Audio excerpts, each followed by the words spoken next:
Hello and welcome back to the What the Falk review, reaction and bound to be slightly emotional podcast. It feels like all I've actually done this kind of last week is record podcast and smile essentially, but it's not very often we have time to drink in moments and memories like we do in the past few days. So welcome to the podcast that I'm going to dub the Wembley Come Down. It does feel like, the next few weeks are going to be exciting. Got a new division to look forward to in a division where we feel far more at home, I think. And we've won at Wembley, which is just a huge thing off our backs. But me and my guests still, of course, have time to pick apart what was a wonderful day in Sunderland's glorious history at Wembley this weekend. I know we've chucked out podcast on that already, but I'm sure you're not too disappointed to have more Wembley content. Joining me, as ever, is my now championship level guests. First and foremost, Brad Sharp. Brad, how are you, mate? You okay? Yeah, I'm good. Thanks, Graham. I'm glad we're doing this a little bit later because I've got about 60-70% of my voice back now. You seen on it's half time when I seen you, my voice was going then. So couple that with what happened in the second half. Yeah, mate, absolutely buzzing. I think that was genuinely one of the best weekends of my life, if I'm honest, and top with probably the best experience I've ever had at a football game. Like, nothing can describe how good that was. It was class. Yeah, I mean, you summed it up pretty well there. But my other championship level guest is, of course, Dave Lawrence. Dave, how are you? You okay? Yeah, mate, let's be honest. We've had some downs this season between the three of us, and we've picked apart a lot over the course of a season. But yeah, nothing's beaten that. And then thanks to you, mate, I tell you what, if Wembley's impressive from standing in a seat, standing pitch side for 2 hours and meeting, wow, just absolutely unbelievable, mate. So yeah, absolutely fantastic here. We will definitely dig into it, and that's one of the first things we're going to come on to. But it's great, like talking about podcasts and stuff. And when I started doing it, I don't know how many people are aware of this, but it was mainly just to make sure I got through my uni degree, and it did that. And I continued doing it because people sort of did enjoying it. But there's a point when you think, oh God, I'm speaking about League One every week, and now I want to do more shows on League One. And obviously, for Dave and Brad and Danny and Phil and Gaz and all the other people who's been on the show, Bowers, this year it's been like the first year we've really done review shows and stuff like that. And it got to a point, I think, in February, I was thinking, I wonder if I'll ever have like a nice, happy pod to do where my football club's just fixed. And hey, we're nowhere near where Sunderland want to be. The Champions League is still a little bit too far away. But it does feel monumental. It's like turning this ship around. That was the first step. And it feels like just such a huge weight to just win at Wembley for one. Because I think you always kind of like every dog has its day. Well, Sunderland never does. I think they would have shot the dog by this point. Do you know what I mean? Because it's so long since we've had that day, and now we've had it. Hope's a scary thing. To be fair, it can often be like prisoning, but in football you need it. You need to know that sometimes your luck does.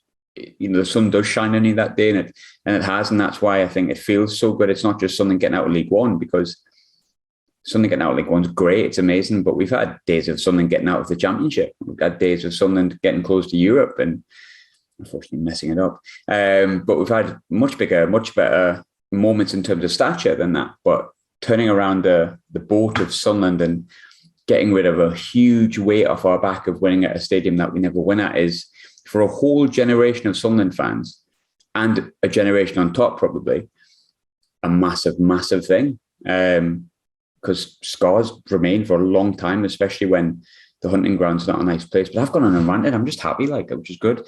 Dave, I'll stick with you, but really straightforward question. I've kind of indicated how I feel about this, but where does that day rank on the Richter scale of supporting Sunderland?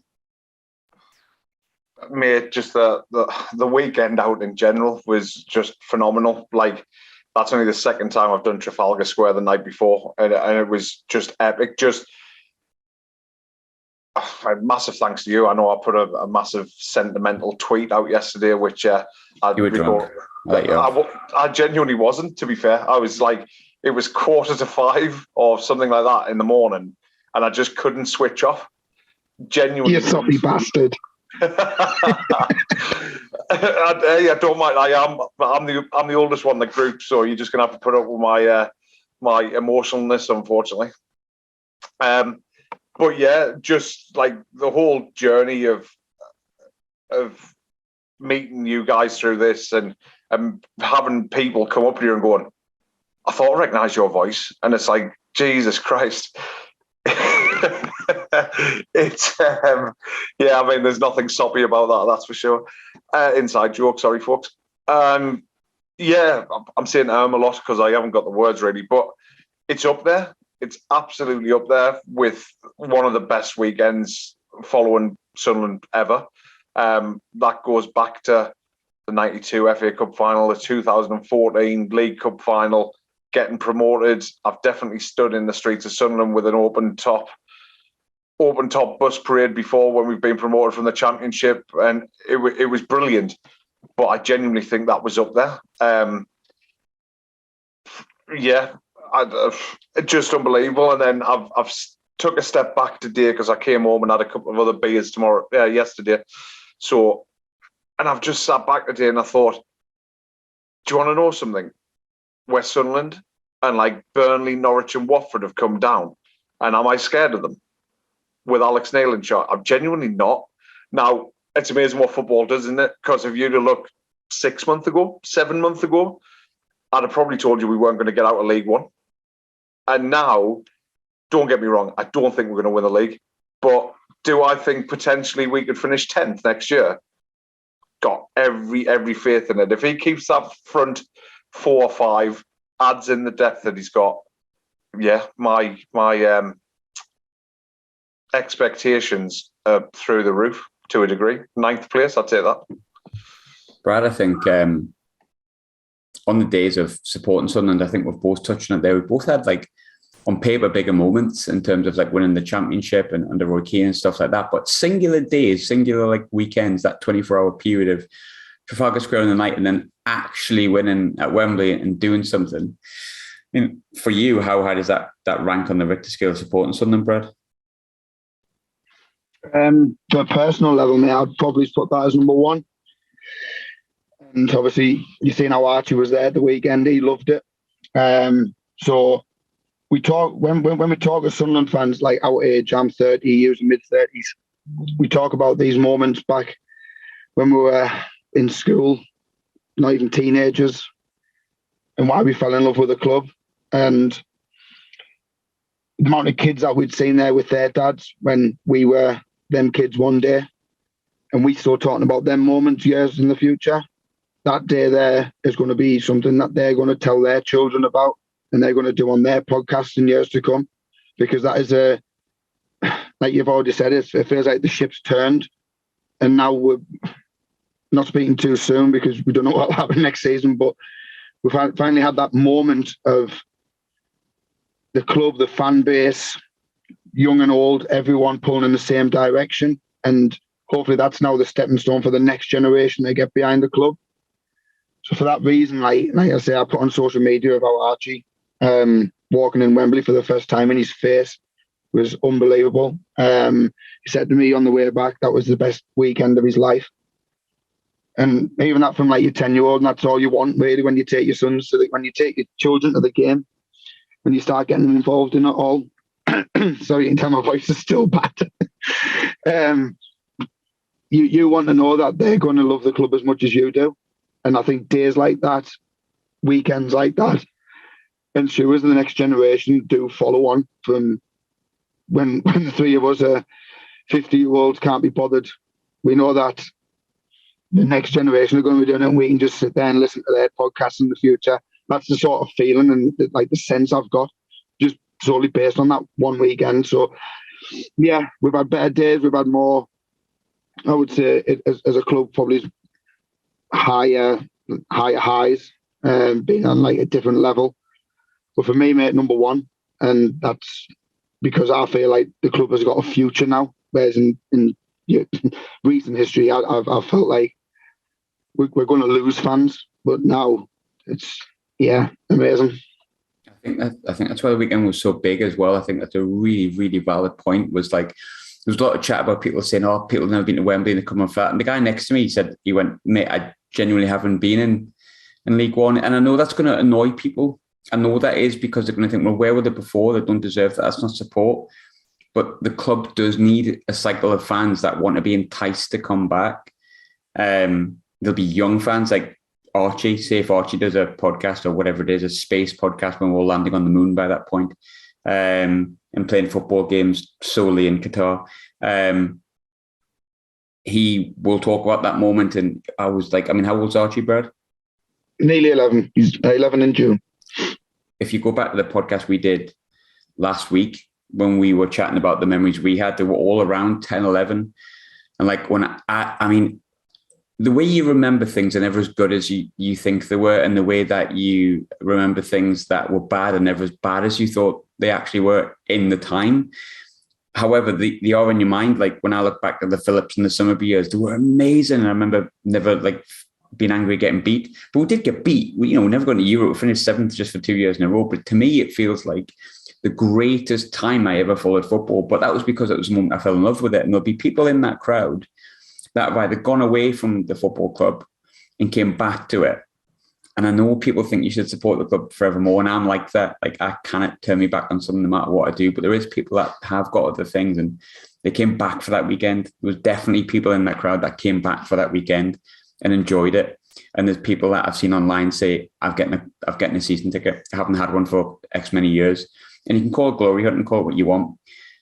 But it's nice to have like people wanting to come back to see Sunderland, not being seen as a joke or a thing that you just get angry at, or why am I bother wasting my money on that? But for the younger generation that's going and maybe don't understand football because of the experience that we have at the moment, it's just a nice thing to do in a weekend or a thing they're just getting a passion for. That day is going to be etched in their memory. That day for them is not going to be, oh, Sunderland just got out of League One. It's going to be like, whoa, I seen my team win at Wembley and I did it with my dad, my mum, my auntie, my mates. Like imagine being 14, 15, 16, the kind of age when you first started going away with Sunderland. There'd be people in the crowd that like, that's their memory.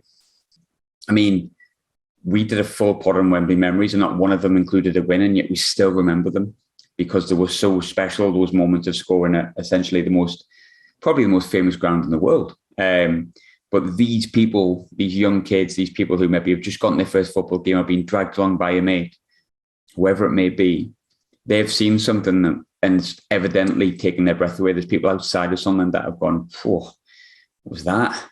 And that's going to bring things back. This club is a juggernaut. And I know that in a year's time, we might go, well, that juggernaut kind of didn't go very far.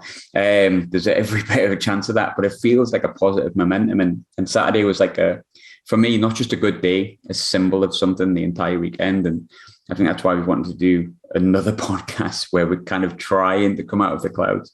I'm just rambling now, to be honest. But Dave, obviously, we know, myself and Brad, and I think obviously the people who know what your weekend was like, but the people listening kind of won't know. So in the shortest but longest and best way possible that you can, explain to people who are listening how your weekend was different, because we all have our own memories. Brad's had his with Archie, I've had mine with Ashley.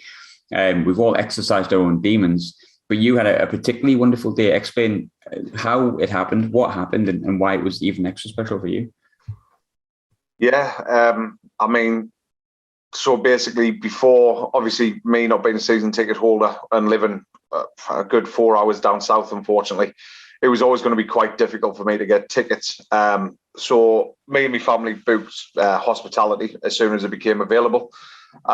We put through the business. Luckily, we've got quite a successful business, touch wood, and we sorted out that. And then I think no sooner had we done that, I think you messaged me and said there was a bit of a gig going on if I fancied it. And obviously, intrigued, ideas pop up, and I'd like to think everybody appreciates in the way that I talk and the way that I come across that I genuinely love what I do with you guys.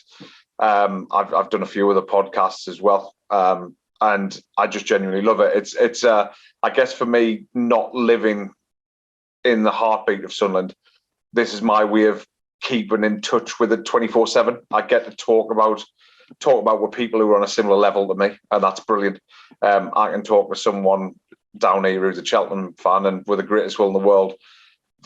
Yeah, it might as well be talking about horse racing because football is just not second nature to them. So yeah, you told me about that and that it was a gig for Sky Bet, basically. So after, and apologies to the Sky Bet lads, because I have pestered them for the last 10 days, kind of going, where do I need to be? What do I need to do? What do I have to wear? Where am I at? Blah, blah, blah. And they haven't had that much information themselves. So going right up until the day on Saturday, I didn't have a match ticket, but I had been accredited by the EFL. So I was like, right, where do I got to be? Where have I got to be? Friday, we obviously all met up in Trafalgar Square, which was epic. It was lovely to spend a couple of minutes with you guys and have a little podcast in the middle of Trafalgar Square, which was a bit daft. Nice to catch up with Ashley and stuff. And then Saturday morning came round. I must admit, I didn't go too silly on Friday because I didn't want to be too rough.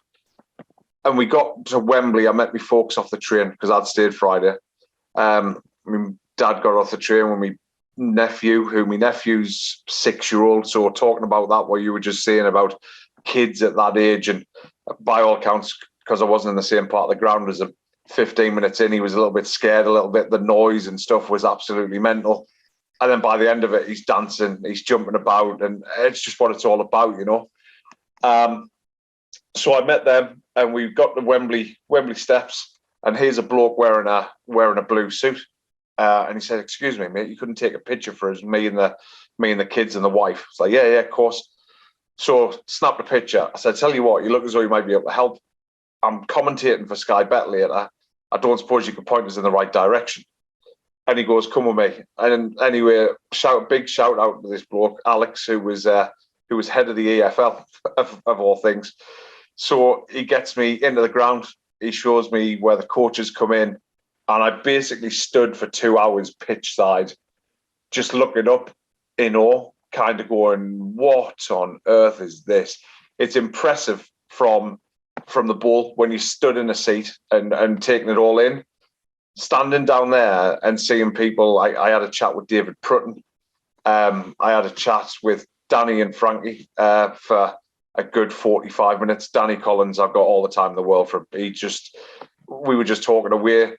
I had a chat with Kevin Phillips, David James, then got to stand in the tunnel, watch the players come out for just to have a bit of a view of the pitch and whatever. Oh, mate, just absolutely phenomenal. And then from there, met Donna, lovely lady who was doing the Wycombe commentary. Got took up to the TV gantry. And as a few people, I think it's probably my most liked tweet, which doesn't take much to beat 5 tweets. But kind of, I'm on a desk right next to Andy Hinchcliffe. So we're commentating away, and literally just like at halftime, there was someone, and I was like, what's going on here? And someone was shouting some abuse at him. And I think it just ended up with a drunk Markham turn around going, "Barry Bannon, whee!" Which I've got all the time in the world for. And then second half, unsuspecting of me, I just caught out the corner of my eye. I'm like, what's that? Inflatable crocodile comes from Rosehead, knocks over his bottle of water all over his notes, and he's just there, and he's like, oh, proper little diva. And his little runner comes over, gives him a fresh bottle of water, pats up his water. To be fair, he was very professional. He got on with it. He didn't let him disturb him.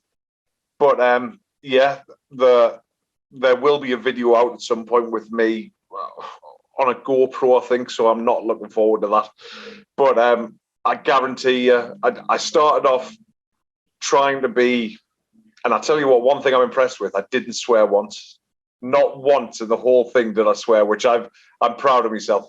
Fucking hell. Tell me about it. First goal went in, and I almost tried to come across professionally. I think we all know between the three of us that I'm probably the analytical one. I'm the one who likes to dig into the, like, why is he playing this formation? Why is he doing that? So I was thinking, right, this is my moment in the limelight here. I'm John Motson. I don't care what anyone says. I am Motti here. And to be honest, by the time Ross Stewart's score went in, I'm pretty confident that I lost me shit. My seat went flying, and I definitely started crying. So yeah, what a weekend. What a weekend. So thank you. You said Dave said that he lost his seat there, but Brad, I believe that you may have some kind of memorabilia from Saturday's match accidentally. Is that correct? Yeah. So when we scored the first goal, I picked my son up Archie and my cousin. He's 6'6", 22 stone copper. Picked up his son, and his son takes after his father, and the four of us are jumping together, and then we went forward, and we ended up on the guy in front because the seat that he was, the seat back of his, gave way and snapped clean in half. So yeah, we've brought back half of a Wembley seat with 233 written on, which is our seat number, but from the row in front. But technically, we can say seat 233. I was thinking, shall I go and say, I've bought your seat, do you want it back? But you know what, fuck it. So I've actually came back with a bit of Wembley from that day as well. The seat in front, because that poor seat I must have had over 40 stone coming over the back of it. Plus the 3 or 4 blokes behind us who have piled into us as well. It was absolute carnage. So Dave jumped out of his seat. I broke a seat. And I haven't seen anything from Wembley saying they've had any damage. And if they do, I will open the old man's up and say, yes, it was me, and I will pay for it. And it wasn't intentional criminal damage. It was genuine euphoria. And the seats are shit that they're not built any stronger to hold over 40 stone. I think it's funny, like, one of the nicest things, and I'm very conscious of saying this because it's definitely not the reason any of us do it, but one of the nicest things was being able to speak with complete strangers who have maybe recognised my voice or listened to 1 or 2 episodes. And there was a particular bloke who was stood next to me who had listened to more than 1 or 2 episodes and enjoyed the show, and we had a really good bit of crack. And there was another bloke in the, I was going to say the academy, that's not where I was, in the bit at the back where you drink beer. And he did say that... Concourse, that's the one. And he did say, if we win, I said to him, if we win, it'll be the best podcast ever, mate. So I did promise him I would say that. So there you go, mate, it's in. But when it's funny you talking about celebrations. The first one went in, and I'll be honest with you, I'd try my best not to swear on this, but it's hard. So forgive me for that. I know it's not the best vocabulary, but whatever. And the bloke next to me, like, randomly at one point, you went, "Are you so-and-so's mate?" And I went, "No." And the guy behind me was obviously someone who spoke about, I joined a couple of episodes of the podcast. So when the first one went in, so early doors, and it was so quick that those goals had gone in, we all started like properly hugging. We had a nice big hug. And the guy, I'll never forget it, the guy next to me was just going, "You bastard, get in, you bastard, bastard, get in, you bastard," repeatedly. But the second one, there was something about me when Pritch passed that ball, Ross Stewart, I was like, he's banging that in the bottom corner. He did it exactly as I thought he would. In that split second, I was like, that's what we're going to do. And I actually just wanted to soak it in, right? So I just put my arms out, like out wide, as if like, Wolf of Wall Street, I'm not fucking leaving kind of celebration, if that makes sense. And I did that for about 10 seconds, thinking, class, I'm just soaking this all in. And then, same as you, Brad, I got the lad from behind me piled on top, his mate piled on top, his hat came off, and the guy next to me flew over and fell onto me. So I don't quite know how we didn't break a seat. But if anyone's listening, I can understand how easily they were broken. One thing that has sort of happened through all this, the memories of the day are class, and I'm so pleased we got it recorded, just for my own sake, if I'm honest, and our own sake. But one thing that has sort of dawned on me in this time, when like something good happens and then you just remember everything that's come beforehand. It's been 4 really long years at League One level, really long. And in a way, the entire experience of League One has come back for me, because it's probably, in the positive and the negative, mainly negative, some of the most memorable experiences. I wouldn't want to say memorable, I'll just say rememberable. Have you felt the same, Brad? Like you've kind of gone back on the stuff that has happened throughout League One and gone, oh my God, we've really had all of these moments. Like, I think the first one for me was Max Power getting his knob out on Netflix. That's the first thing that came back. And then gradually other things started coming back. Have you had that 4 years which were played back in your head since we've been promoted? Brad? I reckon he's lost us, mate. He's lost his sound. He must have done. Dave, you take over. Brilliant. Yeah, mate. Funnily enough, I was talking to someone about this the other day, and I don't know if anyone remembers, kind of when we first went down, how novel it was and how we were looking forward to like trips to Kenilworth Road, and which we've got to look forward to again, by the way. But all these little grounds, Accrington Stanley and stuff like that. And by the time we got to the second and third and fourth season, we were just like, nah, we've had it. We've done our bits and pieces. We don't want this anymore. I suppose there will be bits to look back on, which would they have happened at a higher level? Possibly not. But Lugo 09 and Catamol fighting with Pompey fans, that one sticks out a little bit. Good fun. Everyone getting absolutely drenched at Accrington Stanley. I completely forgot about that, mate. I was at that game at Accrington Stanley, and I would never envisage massage. I'll just say massage. It sounds like the word I meant to say. A game getting called off in the 72 minutes, me being pleased about it. After travelling all down, I was delighted that game was called off because I had to go to Subway in Blackburn and put my underpants and my trousers and that on the radiator whilst I like hid in a pair of socks and my underpants.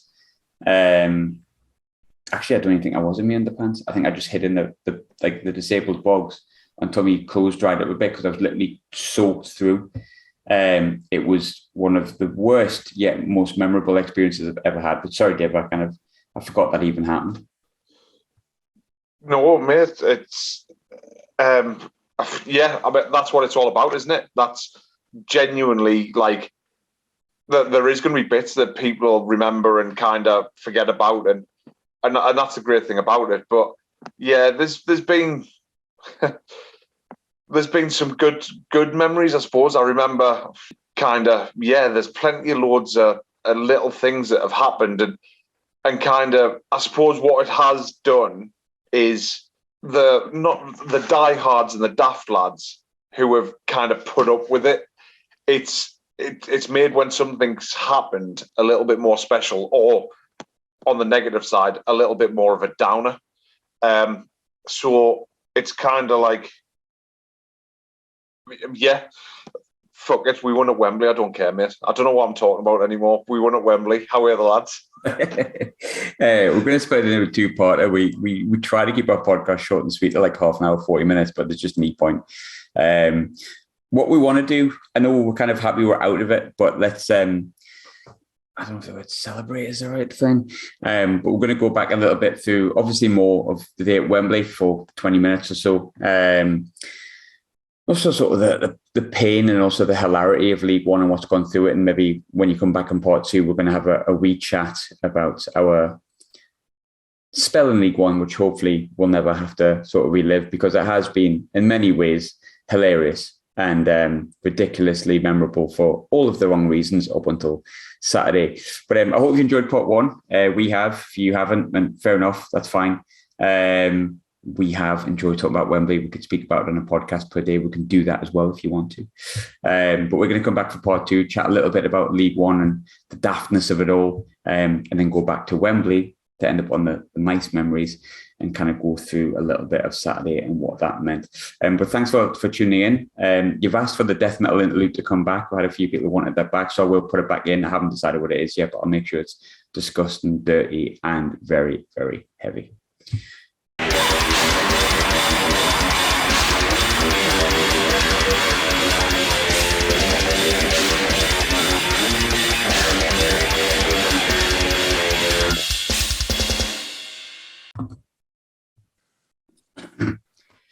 Hello and welcome back to part two. Thanks for joining us in part one. Part two, obviously, Brad's came back, but we've lost Dave in the melee. now he's got to do some working and stuff. And I just kicked him off. He'll never return. Now that he has let us down for part 2, he will no longer be promoted to the Championship. He will be relegated to League One podcasts only. Now he will be back for those who enjoy him. Brad, I was chatting to Dave before about League One memories, and he ended up just getting emotional talking about Wembley again. But me and you we sort of met on away days in League One. Essentially, we didn't know each other back in the Premier League days, or the very short, depressing stint in Championship previously. And as much as like looking back through League One, the daftness of it all is sort of depressing in many ways. And at the time, it definitely hurt in many ways. But I think it's also really character building, that sort of League One memory. So I don't want to touch too long on it. And we will come back to the goodness of Wembley, of course. For those of you who don't want to listen to the next 10 minutes, just fast forward on. That's completely fine. Little bit like a shit sandwich. 2 lovely slices of Wembley bread with a big dollop of shite in the middle. But League One has been hilarious in many ways. I'm delighted we're out of it, hopefully permanently. But what are the kind of League One memories that you remember there? We talked about Accrington and Stanley in the rain getting called off in 72 minutes. We touched on Walsall invading the pitch after a 94th minute equaliser, which I can't confirm nor deny I was part of. Definitely was. There's so many memories of so many daft things that happened. Good, nice memories, fun, nice memories. Portsmouth we touched on, but what are the ones that maybe we haven't touched on so far, Brad, that you kind of can recall in your mind's eye at the moment? Big one for me was Lee Cattermole turning into an attacking midfielder and banging in goals for fun in the first year, which made me think, what sort of league is this? So I remember the day he got his brace. Was that at Gillingham? I watched it. I remember I wasn't actually I was at Teesside Park doing shopping, listening the commentary, and even Lee Cattermole had banged in too. I was just like, what on earth is going on here? Like we touch on, we only, without being big-headed really, we only really expected to be here for a year, and the first season was a novelty. Mate, we were enjoying it that first season. We were winning games. Towards the end, it soured a bit, and we picked up far too many draws for my liking, but like getting beat 5-4 at home to Coventry, it sums up that when we were being in League One season was curtailed and we got like knocked out of the playoffs by the team that was just beat at Wembley on a points per game with Phil Parkinson in charge. And the next season was played completely behind closed doors. So I think that little season and a half really summed up the whole of League One for me. Like I said, I've made some great friends along the way. I wasn't really doing podcasting or guesting on podcasts for maybe even a year ago. I think I only started just before Wembley last year. And I think the first time I seen you was when I was telling my story about Trafalgar Square and the Queen. Seeing you and Ashley having a laugh and just started messaging you from there. And like I said, I've met some great people along the time. Met you down at Accrington. Again, I was with Archie, you with Ashley. We had some good crack down there. There's been funny memories. There's been some very, very bad ones, hasn't there? Like, my mate came to 2 away games with me this year, and the only 2 he came to was Rotherham and Bolton. And I was like, mate, you're not coming back to anymore. And he asked me if I'll sort him a ticket for Wembley, and I said no. You're my mate, but no, I'm not taking that risk. But now it's all been behind us. It's sort of like, yes, it lasted too long for me. But yeah, there's been some good ones, hasn't there? I'm sure if you listen to other podcasts, like the Wiseman Said, Walker Report, Speak Sunderland, Mackham in the Middle, they'll all come up with loads of memories. And then that will probably trigger ours where I'm thinking, oh, I wish I'd mentioned that. We touched on Cattermole before, scoring that goal against Wimbledon, or the double against Wimbledon. I always remember, like, it was kind of weird because we had these players that were like League One level, so they were a bit more accessible in the sense that they were like a little bit more active and had a bit more banter about themselves. Like Max Power was like the first one. Like the first few months of him absolutely torturing Donald Love was really, really funny because it was like, that's how we all felt about Donald Love, like Daft Donald. And he is dafty. Never met him, but I bet he is. And he just tortured him. And there was also that kind of moment where he was in the car and he scored the 2 goals against Wimbledon and Max Power was doing the 2 times and he's like, it's the goal machine.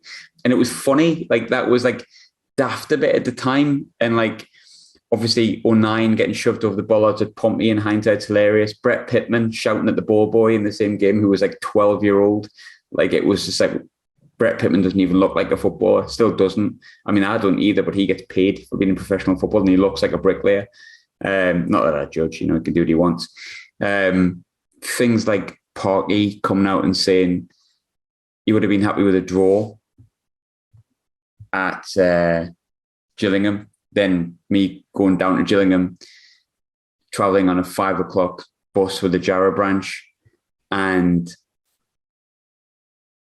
Connor Ogilvie scoring a 90th minute winner and having to come back knackered on a coach that just smelt like dog fruits and Strongbow and Boddingtons.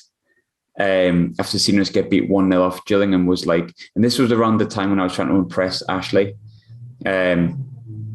Thankfully, she kind of understood that Gillingham away was a necessity. But in hindsight, maybe not the best move. Accrington away, we touched on before. Going down to Accrington in the Carabao Cup first round, because I was like, well, technically I didn't go because the game was called off last season, and ended up my phone ran out of battery, my mum not knowing where to pick us up because it was a period when I was back home and just being stuck in, like, I think it was Silksworth or something. Stuck there for about an hour at night, at like 2 a.m, because obviously that was a night game. There's just so many like daft things that have happened. And like even the players you go to, like Lawrence de Bock, what was that? Like 5 at the back with Lawrence de Bock in a back 3. Like that was at Gillingham. Why has he got 5 at the back against Gillingham? And there was that like kind of moment where you just like, oh God. Lee Johnson getting appointed and saying all the right stuff and all like buzzing to beat Wigan, who were bottom of the league at that time, getting done 1-0 with their only shot on target. Aidan McGeady getting ostracised for like a year, and the rumour going around that he bullied Denver Hume before he subsequently came back and played on the left wing with Denver Hume, and then Denver Hume getting injured.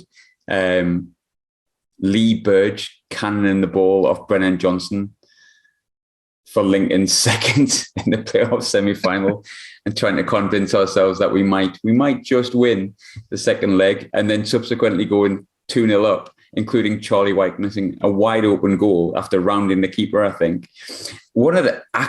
Something just massively came back to me. Talking about Charlie White, hope you're doing well, Charlie. Nice to hear that you are doing well if you are listening. Listening to you listening to Max Power on the podcast, of course. But you'll remember this yourself probably if you are listening. I doubt he is, but specifically remember him running clean through one goal against Rochdale, panicking that Charlie White's 40 yards from goal with only the goalkeeper to beat thing. And what is he going to do? Just lob it, just shoot, just do something. Him then rounding the goalkeeper and still not feeling confident that he was going to put it in. And literally the whole ground just going, what's he going to do? Like, I remember that so well. Before the stupidity of him actually going on to score 31 goals the season afterwards, like completely converting himself. Doncaster at home last year, where we scored 4 goals and all of them were Aidan McGeady crosses and assists, and all 4 of them were scored by Charlie White. And Doncaster missed 2 penalties, which Lee Burge saved twice. like things like tweeting, I can't wait for the season to be back. And then someone tweeting, oh, but this will be me at 3:05 when Bristol Rovers go 1-0 up. And then coincidentally, Bristol Rovers did go 1-0 up after a mistake on the first game of the season. Will Grigg is a memory. Like, that happened. We paid 5 million for Will Grigg. Even going right back to the start of League One and Didier and Don getting sacked. Like, our record signing getting sacked. Mate, here's one right at the start. And how didn't we look past this? We'll change the seats, but you're doing it yourself. And in the same breath, some lad changing it and Luke 09 helping him. And then one lad saying, you should sign it in case you ever turn into something. In case you ever make it. That's it. And then, we have for League One then. And then changing the seats. And then a season after changing those seats, the attendance being so low for an FA Cup first round game against Gillingham and not being able to afford the ball boys that John McLaughlin went into the seats to get the ball back. Find the ball. Oh, dear me. Even through lockdown, they didn't have to do that. And another one, like, speaking of memories, like, the leaders on the promotion charge from January, Phil Parkinson rested his hat on Kyle Lafferty. Yeah. I like Lafferty. I mean, you have a Rangers affiliation. We know he was a good player. But, I mean, come on. He was never going to lead us, was he? You know what I mean? Yeah, that is... Oh, mate, what a time that's been. I'm so glad we're not having to do a fifth season, but... Josh Scowen on the right wing in a midfield three.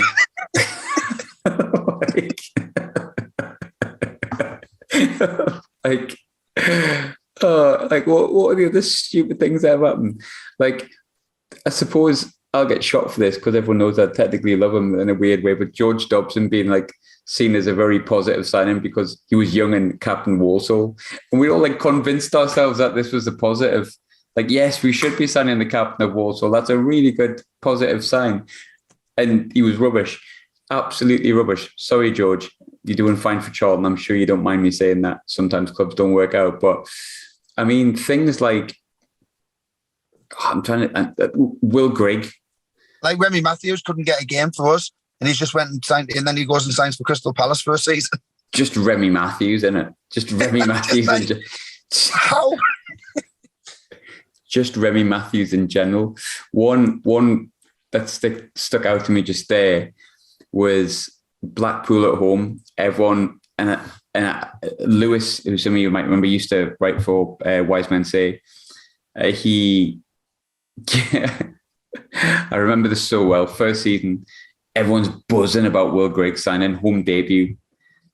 Blackpool at home, clean through on goal, rounds the goalkeeper, puts it in the side net, and I specifically remember Louis turning around and just going, "Oh God, man, why is he not on fire?" Like, just moments like that. Even down to Saturday, right? Alex Pritchard scoring a 3rd-minute free kick and everyone celebrating it to realise it was the side net. And like League One has been ridiculous up until Saturday in that particular moment because it was quite good after that. But like even this season, the Roy Keane chase, we Philly announcing Jermaine Defoe for the club. Premier League club do you see someone trying to run through the parents' door, running up to a player that we're going to be signing, everyone knows him. He goes up to the window. It's Defoe. It's not Jermaine Defoe because there's nobody who I have a clue who he is. Jermaine Defoe signing. Signing Defoe and then retiring after like 7 weeks. Me having 5 weeks worth of podcast saying why we should sign Jermaine Defoe before him retiring subsequently 7 weeks later because he wanted to give younger players a chance. We will have our own opinion on that. My opinion is whatever, it doesn't really matter now, I suppose, but just this whole stupidity of One Last Dance, for example, like, and how buzzing I was that he signed and came back. There was a banner made up for the Doncaster game, and then because someone threw a flare, the club said, "Nah, you're not putting that up," and they'd spent money trying to get that flag put up, man. And it's like, that One Last Dance, mate, was just, what was it? It was nothing, was it, really? I mean, I've been openly critical about how Defoe retired. You know how much I love him. If we didn't get promoted, mate, I'd have been in on him. But look, looking back now, it was the right thing for him to do. He should never have come back. But I think at the time we were in such a bad place, on a bad run, really thinking, are we actually going to struggle to even make the playoffs here? We all just had that, again, euphoria, that's nostalgia, that Defoe will come in, he'll fire us up, and then that's it. But looking back now, mate, now we're promoted, the dust has settled. We should never in the million years have tried to sign him back and had we Philly running around on deadline day trying to get exclusives. Talking about former players, right? And I mean, I could go on about the ridiculousness of League One so long, and I hope you're all having a laugh at this because we're out of it. Like there is a point to me asking these questions, but talking about signing former players, Danny Graham, that's League One, like literally in a nutshell, and him missing from a yard out against Mansfield, who we subsequently lost 1-0 against 2 years in a row in the first round of the FA Cup. And Danny Graham scoring his only Sunderland goal that he actually meant against Aston Villa under 18s that we beat 8-1. That's what I put on Twitter. If anything, I'm going to be buzzing about is not having to lose to fucking Mansfield in the first round of the FA Cup. We're finally going to be coming into the third round in January. We're going to get official international breaks, not where the game's getting called off 10 days before because 3 players might get called up or not. It's just like, we're finally going to get that like back to what we used to. But again, it's just like all thinking back on them now. I'm sure when this pod goes out, mate, we'll be tweeting extra memories just to add on to them. And if anyone else, while they're listening, has any memories, please just put them in the comments, because it's just a bit of nostalgia now that we're out of the league. If we'd have came and lost, mate, I don't think we'd be doing this pod now, would we? Or certainly not laughing. No. And there's totally a point for why I asked all of these kind of things, because A, it's very funny. League One has been ridiculous now that we can look back on it. But since February, a lot of those things I mentioned do hurt your pride because you love your football club.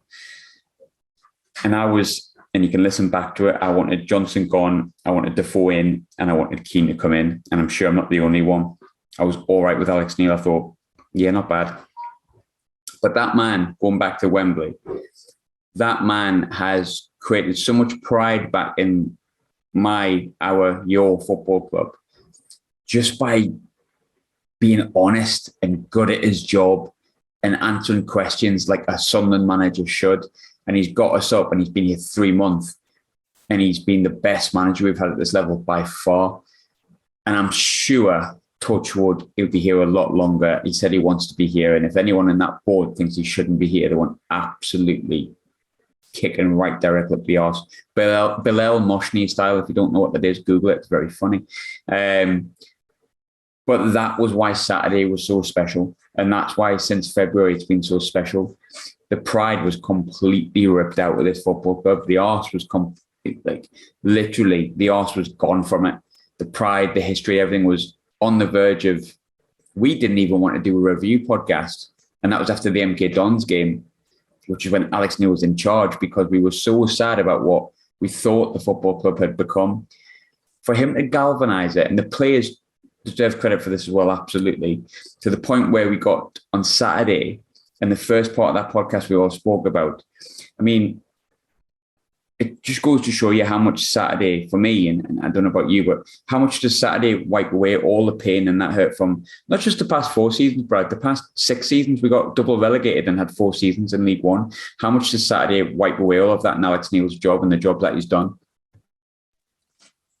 It does, mate. I mean, I would say in a few months' time, once, again, the dust settled properly and then we get back into preparing for the Championship, and we'll look back and think, fucking hell, we're a League One club for 4 years. There's no taking that away. It's in our history now. Before that, it was all, we've only been at that level once before, twice before. So it is always going to be there. But you're right about Alex Neil. And there's a famous Sunderland man once said, the club got under his skin. He loves Sunderland. And I can tell straight away that same ingrainment of the area of the club itself we've got under Alex Neil's skin. You could just tell. It's just a fucking whirlwind of emotions at the minute. We're always going to remember the times in League One and how shit ultimately it was shit. Take away all this last 20 minutes where we've had a good laugh about it. It was proper shit. And it had us so depressed. Like you've said, MK Dons, we didn't want to do a pod. We had to do a pod to get fans to at least remember the happy times of Sunderland. Let lo and behold, 3 months later, that was probably the happiest most Sunderland fans will remember. But yeah, just don't come back to this league. Let's just kick on now for me. But like, I went on Total Sport earlier, and just before I came on here, and I said, for the first time in a very, very, very long time, it felt like the players, the staff, the commentators, the kit man, every single man, woman and child in that stadium, you name it, everyone was as one.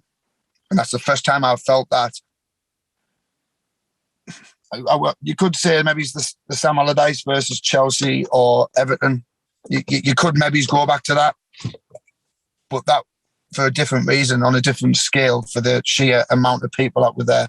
That's the first time in my memory that is coming to me that I felt like every single person associated with Sunderland Football Club were as one. It just feels like, I mean, I'm almost 100% certain that none of the players listen to any of the podcasts, and I would recommend they don't. So I know Alex Neil's not going to listen to this, but the reason I wanted to start on how good Wembley was in part one and then discuss about the stupidity of League One and the 4 years we've been here is because I think sitting back and taking in what happened at the weekend, and we're talking on Monday, I think this will probably be out Wednesday, maybe Thursday, give people a bit of time to listen back to Trafalgar Square and all the goodness of that. And when you're sitting back in your seat and you kind of taking in everything that's happened over the past 6 years, not just the past 4 years, and the pride that's been ripped out of the club by numerous different people, numerous players, numerous owners and chairmen. There's something there. There is a spark, and you know, you don't want to be quoting people and be dead cheesy, but you touched on Quinny there before, and the Bob Stokoe famous saying that he says, obviously, of, you know, the he didn't bring the magic back. It was always there. You just needed to find it. Do you know what I mean? And I think that Sheffield Wednesday, sorry Sheffield Wed fans. I think they're the championship already, aren't they? That Sheffield Wed game when the Stewart scored and the fireworks and that, and it was just like, this is the Sunderland that no one remember. And I'm just to go back before when I said I don't think any of the players or management listen to, but if you are, thanks so much for the efforts you've put in, especially the likes of Luke O'Nien and Lyndon Gooch. I don't know what the history books would have put you down as if you hadn't won that game, but the history books now show that you got Sunderland promoted and you played the long game. Same with Aidan McGeady. I know he didn't get on the pitch, but that guy single-handedly was our only hope for about 3 seasons. He almost single-handedly dragged us through this division. I'm so pleased that if it's his last, Lyndon Gooch, Bailey Wright, or Aidan McGee, if it is their last, and there's ones in there that in time we'll discuss if we would keep them. This is not the podcast for it. Thanks so much for getting us through it, playing the long game, sticking with it, sticking with something even when it was crap and you were getting criticised and you knew it was crap and the club was crap. You stuck with it and you've won at Wembley, and you've given us a day that has turned the ship around and give us all a moment to be like, you know what, this club is not a joke League One club. It's an enormous football club that will be always famous, always strong, always powerful, and always backed by an absolutely venomous, magic set of people. And you were part of that, and you're part of turning that ship round. And for Alex Neil and the other players that have maybe not been here as long as Luke and Lyndon and Aidan and the likes of Bailey, Danny Bart, for example, thanks for your part in it as well, because you started turning this ship around, and no matter what happens in the future, you've got that on your Sunderland CV, and as fans, we don't forget it. And it just feels class to be back supporting a club that feels where we're at. And I know I got a bit passionate there. You're not used to that, are you? Everyone listening? I see. I can give rousing speeches. For that one. But yeah, that's how I wanted to round it up. We're back in the Championship. We've had a class day, a day you'll never, ever, ever forget. And this club is going 100% back to where it at least should be, and hopefully onwards and upwards with a most wonderful bald man I've ever seen in my life, which is Alex Neil. So thanks very much. And Brad, thanks for letting me rant for a bit. I hope that everyone at home quite enjoyed that, actually. No, cheers, Graham. Just echo everything you've just said there. You get me a bit emotional after all that. You cry. I know, like, we say thank you a lot of people. I would also like to say, because obviously all different podcasts, people want as many subscribers as they want, as they can.